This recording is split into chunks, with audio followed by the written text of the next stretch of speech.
Okay, so we'll kind of reset here. And we are, yep, we're recording and audio is working. Good. So if a designer comes to me or comes to you as a junior designer and says, hey, here's the concept sketch, or it's a marker rendering, whatever they've done, you know, we want this modeled up. We need a 3D model so we can either do 3D prints or do a whole bunch of renderings, various things. You know, what we want to do is say, okay, what is exactly is we're going to build? You know, so I like to create a checklist. The checklist is part of my plan. So, you know, very first thing, I'm also going to look at what is the logical approach to building. I'm not going to start building this center dial as a very first thing. So I'm going to sit there and say, well, the first thing is main body.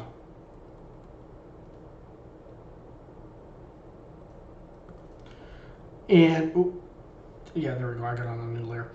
And I'm going to say, okay, well, and a lot of this, it's just like sketching. It will become memory for you. But I'm going to look at that sketch and I'm going to say, okay, well, that's going to be a simple extrude. You know, what next am I going to do? Now this can vary because you might want to do a variety of different things. You know, so we could say speaker.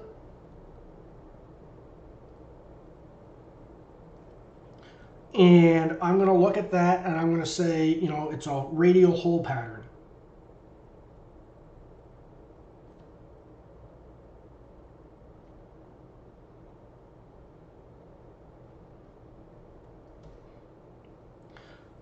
I'm also going to look at going and saying, okay, so I might actually come on here and go 1, 2, however I want to do it, whatever's going to be easiest for me to use this as a cheat sheet.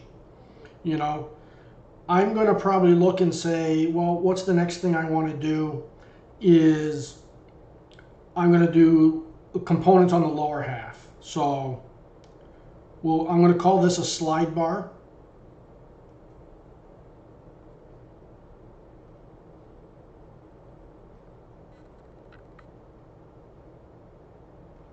You know, and a lot of times I'll even do, well, that little sidebar is going to have this little piece on it. And that's going to be an extrude.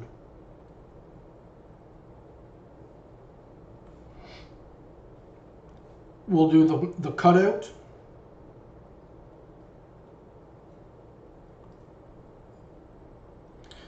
And I can see that this is not just a simple cutout because I can see a drop shadow in there. So cutout or recess. Now, I'm looking at this dial, and dials don't just sit on it. We want to add, this model that we're going to build is going to be a visual model. We're not going to shell it right yet. We're not going to do a bunch of other stuff, but we want it to look real. So for this knob, we don't want to have just this cylinder sitting right on that knob, because it's just going to look like something that's stuck on it. What we end up wanting to have is you're going to make a pocket, and then that cylinder is going to be a separate object. And we'll get into why we want to do those things and how it's going to make your renderings look better. We don't have to get to the point where, hey, this is a manufactured part, but we want to add in the details so it looks more realistic. So we'll go with knob and recess.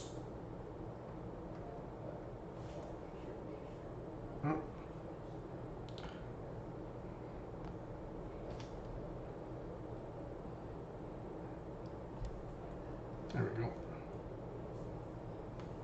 So now we've got a few other parts here, so I'm just going to call this a wrap. You know,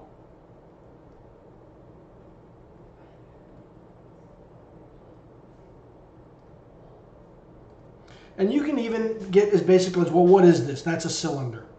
You know, what is this wrap? You know, well, this might be a little bit more complicated. I might not know how to build it quite yet.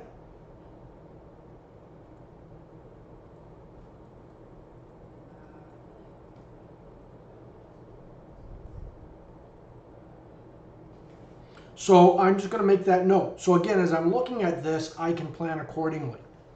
You know, now I'm going to come up here. We're going to get to the strap. And right off the bat, well, that's really, really organic looking. You know, I'm going to say, hey, it's going to be a loft, or it's going to be a swept, or it's going to be a variety of things, you know.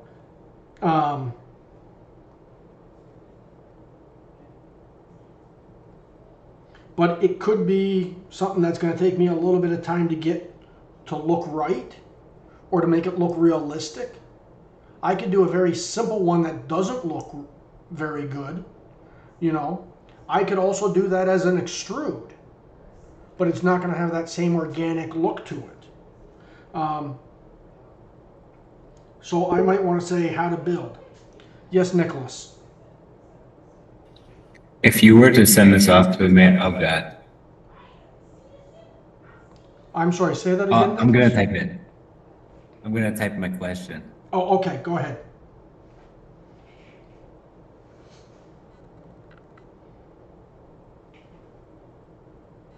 So while he's typing, same as down in here, you know, well, that looks pretty easy.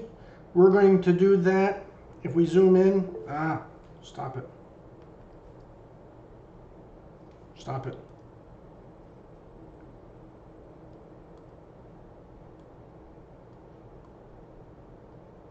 So this just looks like a couple of little extrudes and then just a little swept circle, semicircle.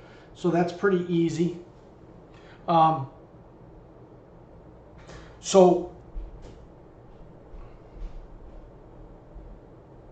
Okay, so if we were to send this off to the manufacturer, so I would not model a strap.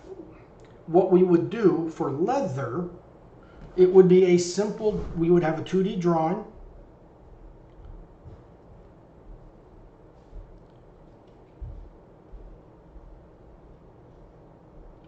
And that 2D drawing would have a thickness. It would have a length. It would have a width. It would also have a location for the eyelets. And then I would have a separate thing calling out where those eyelets are, what the size of those eyelets are. So it would get modeled up, or it would get made. It's just a different drawing. So each component needs to be different. I wouldn't necessarily need a 3D part for that because of what it is. Now, if that was plastic, then yes, I would have to model it up, but it would still be a flat piece because they don't model it to look like this. They would model it as a flat and then it would get wrapped around. So everything we do is dependent on what is the material, what is the manufacturing process, you know, if there's logos or graphics, but everything else in here would be modeled up. That metal piece that wraps around here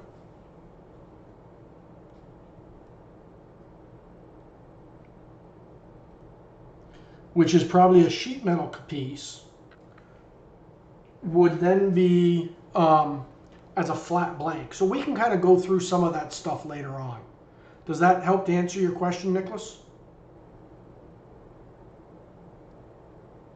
Awesome.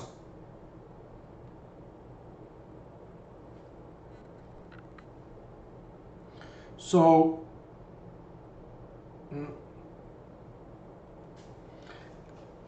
basically what we're doing now is we're creating our checklist.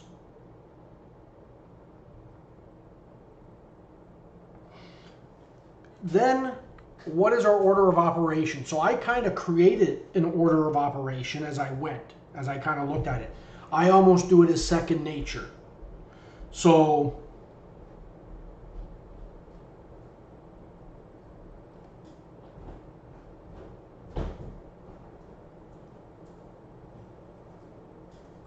next is, what order are you building it in?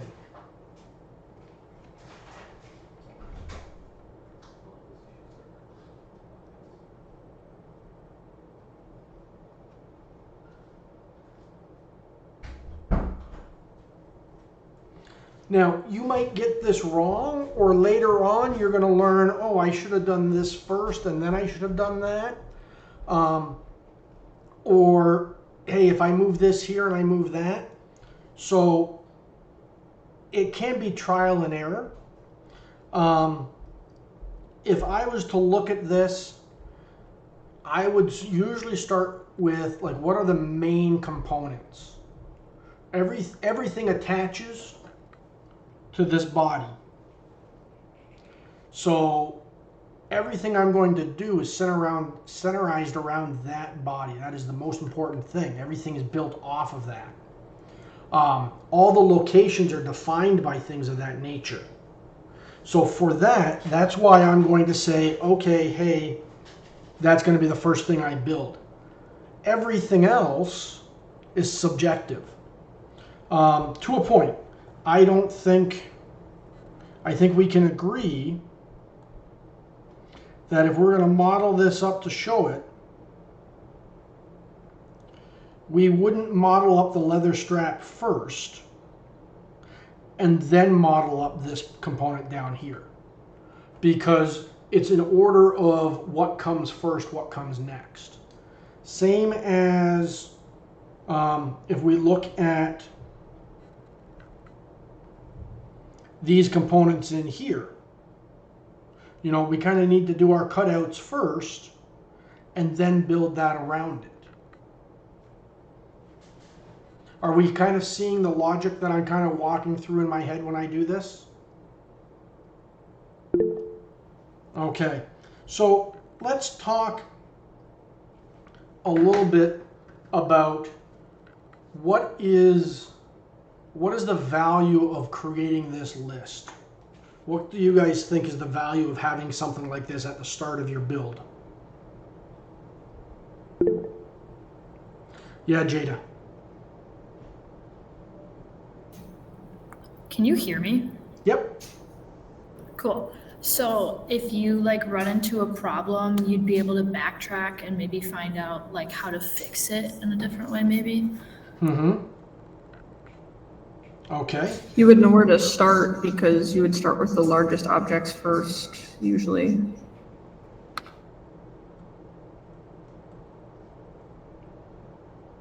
Okay. Making sure that everything is accurate and that you don't miss anything.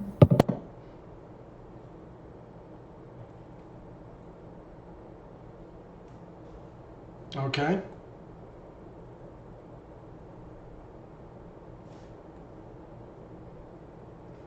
What else do we got?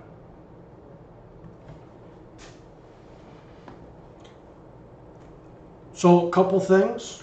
So why a plan? You can give this to somebody with more seniority or more experience, or I shouldn't say seniority.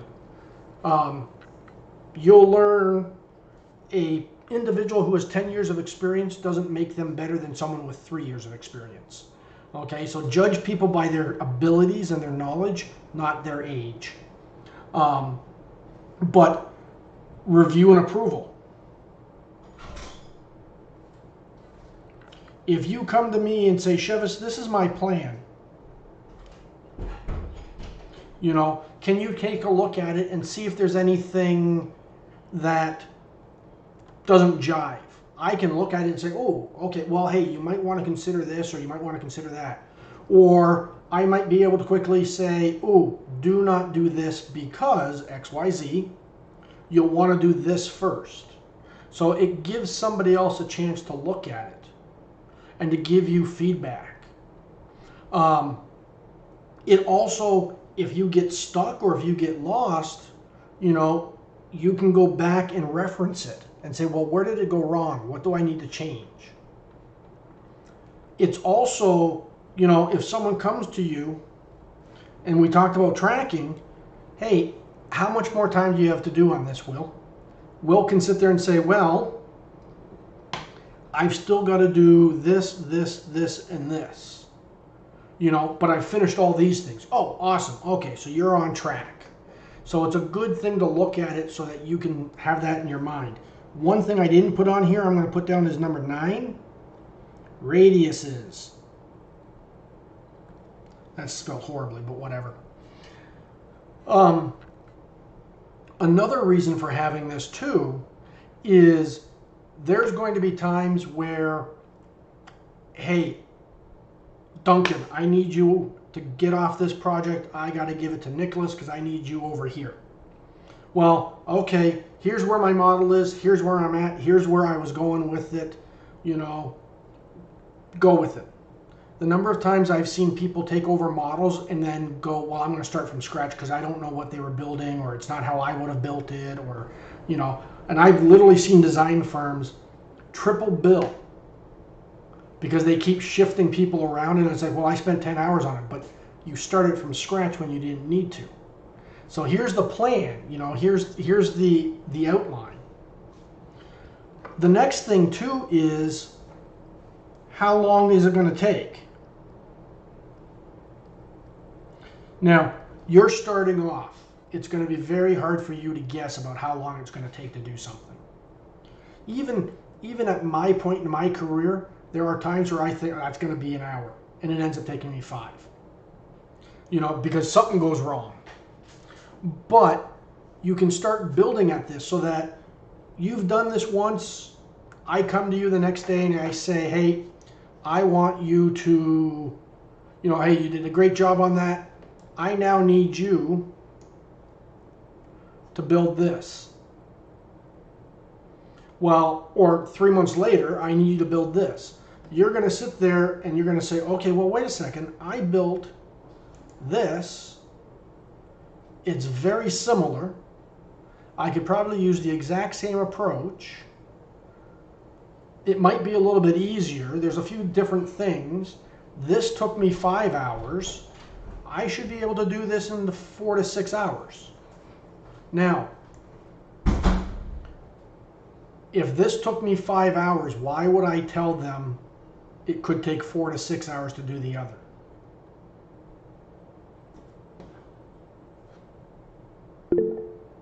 Yes, Sophia. Just in case something goes wrong, so it gives you a lot more leeway. Exactly. Because rarely, if I say 5 hours, let's say, well, so if I say 5 hours and I'm in corporate, someone's going to be at the door asking where it is. If I say 5 hours to a client, they're going to expect to see a bill that costs them 5 hours. Well, it may go quicker. If it goes quicker, great. Everybody's happy. If it takes longer, everybody's bitching. And longer doesn't mean it's your fault. Longer could be a variety of things. You know, when I was in school, our teacher would always say, if you think it's going to take 4 hours, then it's 4 to 6 for the OS factor. And the OS stands for, oh shit, I didn't see that coming out of left field. Now, so this is kind of project management, you know, we're talking about how long is it going to take. If we think it's going to take 5 hours, or let's say we think it's going to take 8 hours, do we tell the client we'll have it to them in 1 day, or we'll have it done in 1 day? What are your thoughts on that?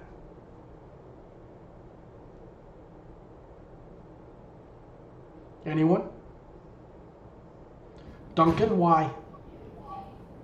Because it might take longer. No. When? So it may only take, so if it's going to take 6 hours to build, but you don't want to say you'll have it to them in a day, because rarely do we get the opportunity to work on any one thing that would mean that you have absolutely nothing else to do. So if I think something's going to take me a day, I tell them that I'll have it to them in 2 to 3 days. because I've got other projects, I've got other things that might come up. You know, I have to manage things and know, you know, that I can't just, like, how many people got sick today, you know, or have to leave class early, you know, unexpectedly. So you want to make sure you have that buffer. And again, like you say, that 6 hours could turn into 12 hours. I had that once where I quoted a project and I could not figure something out, and it took me 3 times as long to get it. You know, so it was a good thing that I told them it would take 2 to 3 days, because I wasn't going to have it to them in the one day. So we always want to make sure we're doing that and we're using that as an example. Okay, so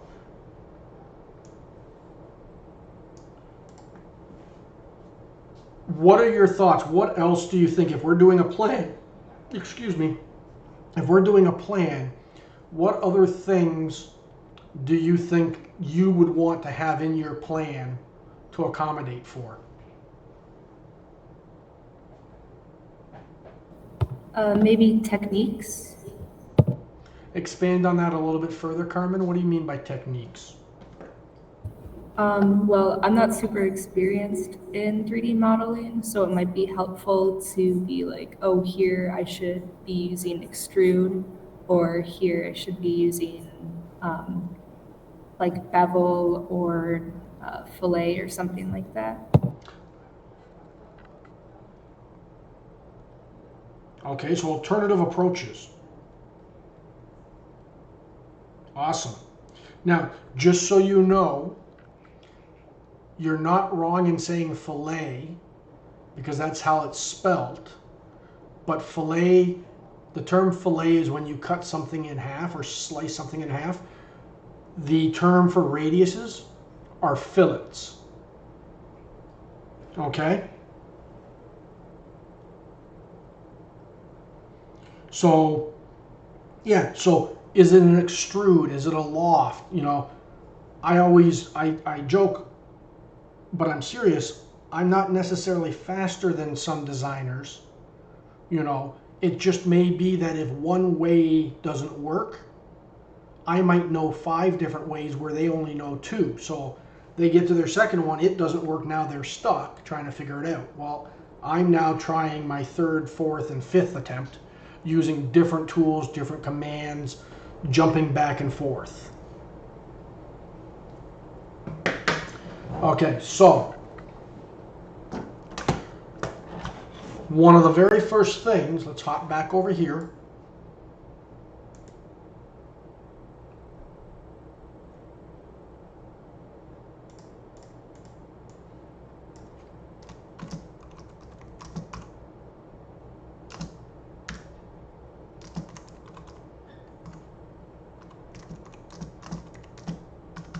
So, the very first thing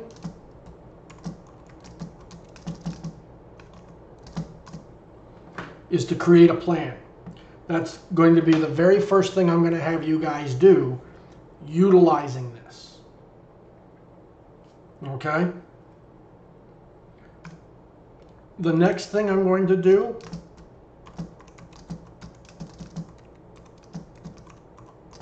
is for you to create, oops, I don't know what happened there.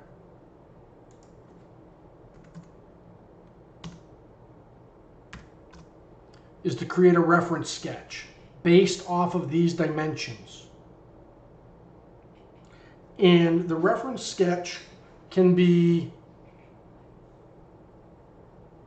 oh no, okay, it's recording. The reference sketch can be very down and dirty. If we take a look, let's look at our friend Dieter Rams.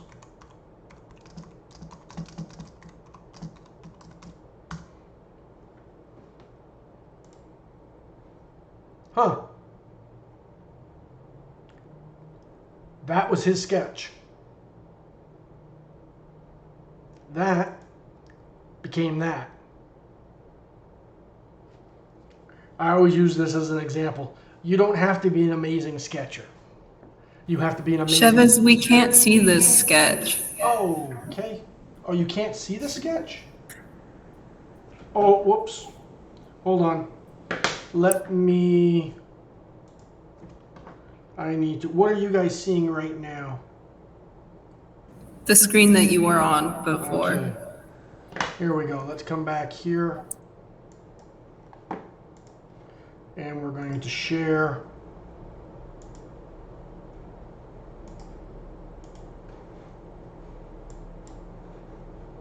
There we go.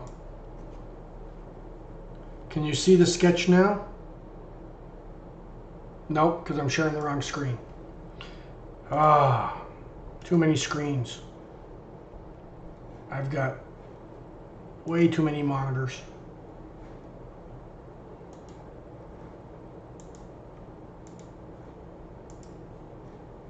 There we go. Okay. So here's Dieter Ram's sketch. This became this. There was probably a couple more sketches too, you know. But you can see that, you know, his sketching wasn't amazing. But he also believed in the simplistic elegance of something. And he did his perspective, but that's all that was needed for what he was doing. Now, there's a lot of work done afterwards. I would like your sketches to be a little bit nicer. So, but what I want you to do is to create a front view sketch. And I will give you the freedom to, no, you know what? Let me just think here. I'm trying to think if I want you to do a sketch, if that's worth it. Or if I just have you guys bring in the one image. Here, let's do this.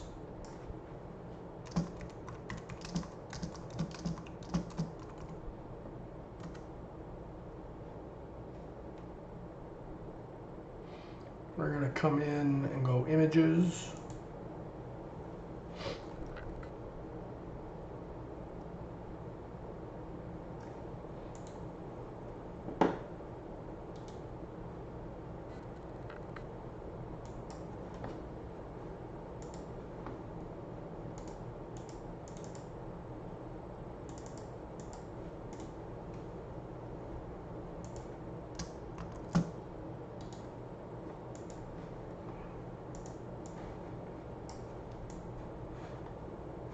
Ah, come on.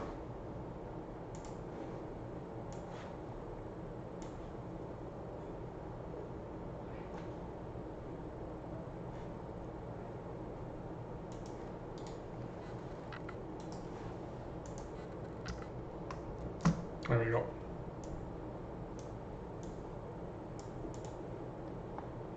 All right.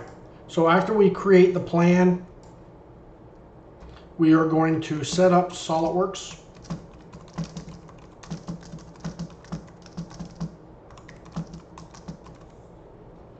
Have you guys utilized reference images in SolidWorks?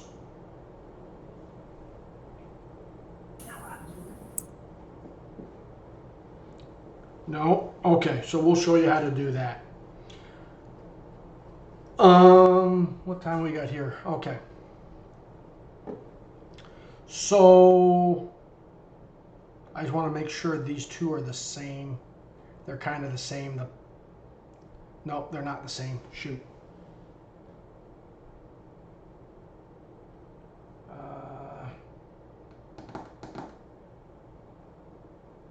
Okay, I'll get a reference image for us to use so that we can bring that in and have it set up right. Or we can just use this one. This one just looks prettier. You can do either or. So the next is we'll set up SolidWorks using the reference image, like we spoke about. And then, oops, we're going to do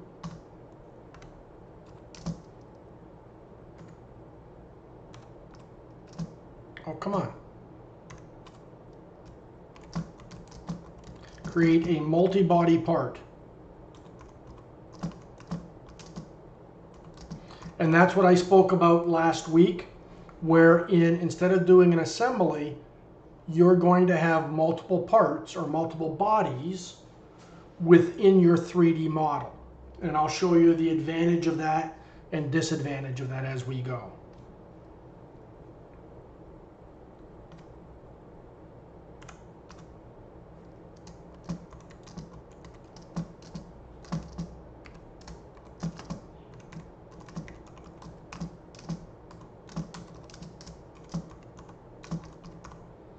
Okay, so these are the four main things that we're going to do that is going to be a deliverable for you. So at the end of the assignment, I'm going to say, okay, I want your SolidWorks file, I want your KeyShot file, I want your rendering, and I want your plan. That can be all on your board if you want. Except for the 3D files, you've got to email them to me. But this is going to be where you're going to create your plan, however you want to do it, and you can place it on here.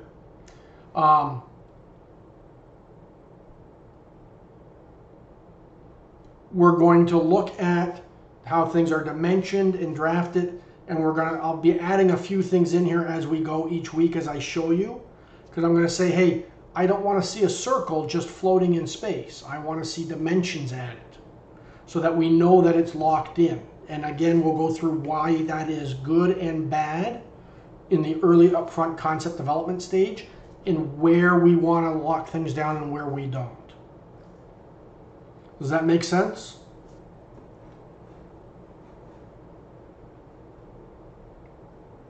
Okay, so what we can do is let's take a 15-minute break, come back, and I'm going to show you how to bring in this image into SolidWorks. And then what I'm going to do is allow you guys to have time to work on your plans and start things during class time. Okay? Awesome. Remind me to start recording when I come back, okay?